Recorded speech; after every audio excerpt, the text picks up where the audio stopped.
have such a strong interior world, but the exterior world you have no control over.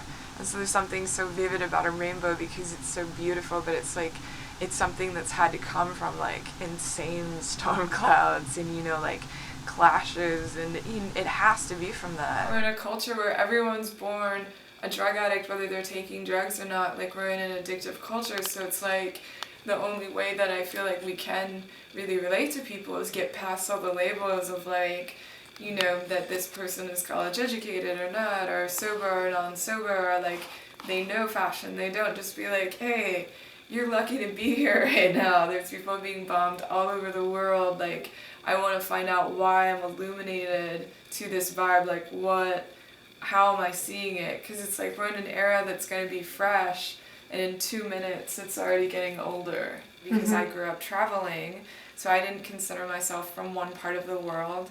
I really do love a lot of things about America that are the real things that it was funded on, with the idea that there was freedom from religion and that it was based on immigration. If we were intelligent right now, we would say we could have a president that could be a president that didn't always have to be an American, because no one was always an American unless you're a Native American, and we killed all those people. And then we have a country that is still requiring people to prove where they are from in the world, and I consider that a form of racism. I was inspired by Wendy Carlos, who did Clockwork Orange and The Shining and Switched on Bach, and I've always been inspired by color. So when I was a child, I remember the first thing I wanted to be was a roadie, and then a painter, and then a musician. I just felt that I wanted to make space when I was a teenager to just do really analog autistic art where it was all about color and texture and scent and smell. For me,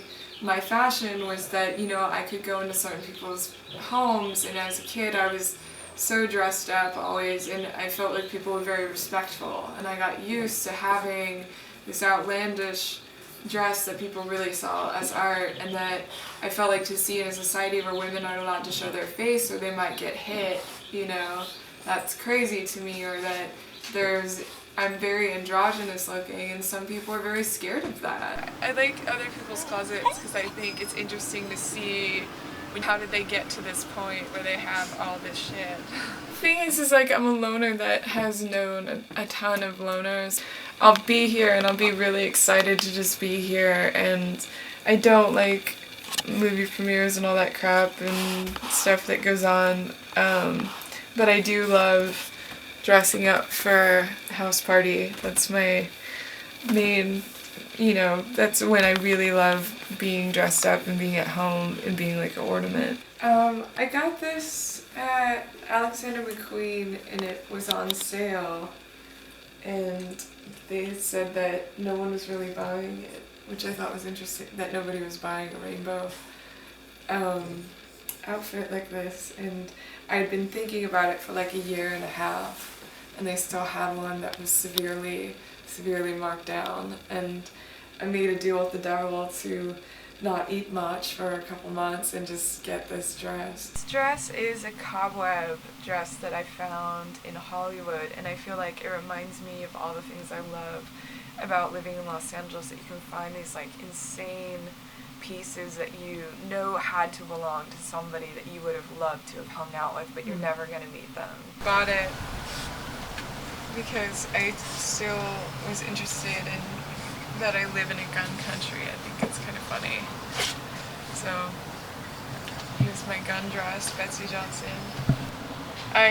My colors are purple and orange, and so I had dyed my hair and crimped it to match the jacket. Well, the story of Alice in Wonderland was given to me as a kid, and that I had adapted that story as being this kind of like, you know, gatekeeper. And so I always look to that as being that it's interesting that people are always trying to go by this very rational, harsh thinking, but it's so detached, like it doesn't ever lead to the circumstances that we're seeing next.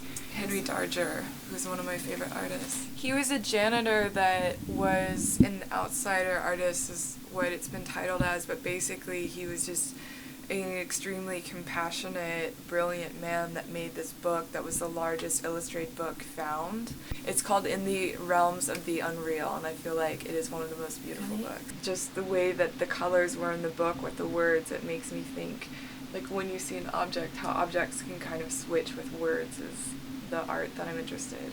That's why I'm interested in the bats, because they use sonar, but it means that they can see what they're speaking. I feel like that's how I dress is for confidence. I wish that that confidence and respect was more beauty than just this, it's not even an ideal of beauty anymore. It's almost like this pressure that people can feel.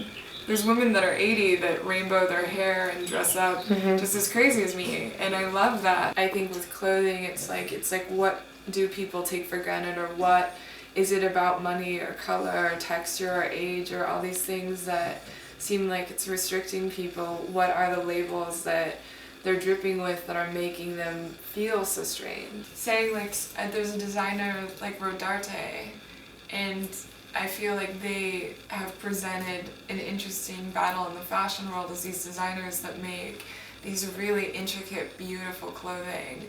And they also constrict shapes. So it's like they have these pieces that are these amazing showpieces that are so intellectual, and then they bring people back to the state of like these really classically beautiful but very futuristic looking gowns. And so I'm really inspired by them because I love the way that their sense of humor also affects. They made blood dresses and things that are very politically incorrect, even with such a macabre world. I think people take for granted how much balls it really takes to make clothing like that and to go through with that. The hatred in the world does inspire me because I feel like it comes from the same place as love. It's amazing to have people be able to feel hatred or anything. So I feel like the hatred that I see when it comes to aesthetics, I feel that there's something blocked because there's so much within beauty them. And so it's interesting because when I get these people that assume that I've never felt pain because I can make joy, I say, well, you would know because you're human that pain and joy they're no different to me. Because it's like, for me, it's like music is like liquid, and I feel like clothing should be more like music where you see it and it's like a song that